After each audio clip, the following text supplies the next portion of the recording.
नागरिकांचा प्रशासनाशी संवाद वाढावा आणि नागरिकांची प्रलंबित कामं तातडीनं मार्गी लागावी या हेतूनं प्रशासनानं गाव मुक्काम हा उपक्रम सुरू केला आहे।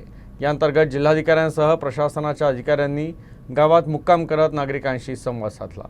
अमरावतीच्या तिवसा तहसील कार्यालयामार्फत तहसीलदार मयूर कळसे यांनी गुरुकुंज मोझरी इथं गाव मुक्कामाचं आयोजन केलं होतं। या ठिकाणी महसूल, कृषी, आरोग्य, शिक्षण, पाणी पुरवठा यासारख्या विविध विभागांच्या स्थानिक तक्रारींवर थेट चर्चा करून अनेक समस्यांचा जागेवरच निपटारा करण्यात आला।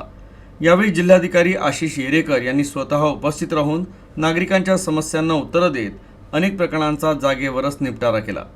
तर यावेळी जिल्हाधिकारी आशिष येरेकर यांनी नागरिकांशी संवाद साधला आणि त्यांच्या समस्येचं निराकरण केलं। या गाव मुक्काम मोहिमेला उत्स्फूर्त प्रतिसाद लाभत आहे।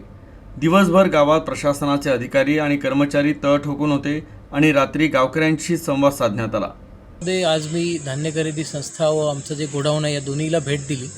एकूणच जी धान्य खरेदी आहे शासनाची, आता सध्या ज्वारीची खरेदी आपल्याकडे सुरू आहे तालुक्यात हमीभाव योजनेअंतर्गत, आणि या खरेदीची संपूर्ण प्रक्रिया मी समजून घेतली। काही शेतकऱ्यांशी सुद्धा मी संवाद साधला आणि त्यांना विचारणा केली की त्यांना कशा पद्धतीचे काही अडचणी, काही सामना करावा लागतो का, धान्य एक प्रकारे जमा केल्यानंतर त्यांना किती दिवसात पैसे मिळतात, या सगळ्या बाबींची विचारणा केली। पण निश्चितच जर अशा पद्धतीची काही तक्रार असेल तर आम्ही त्याच्यावर ॲक्शन घेऊ। येत्या आठवड्याभरामध्ये त्या सर्व निवेदनांचं कॅटेगरायझेशन करू आम्ही। काही आरोग्य विभागाशी निगडीत आहेत, काही पानंद रस्त्यांचे मोठ्या प्रमाणावर आम्हाला तक्रारी आल्या, तर त्या विभागाशी निगडीत राहून त्यांना एक व्हिडिओ कॉन्फरन्सिंगद्वारे बैठका लावून हे आपण मुद्दे या आठवड्याभरामध्ये सॉल्व्ह करण्याचा प्रयत्न करू।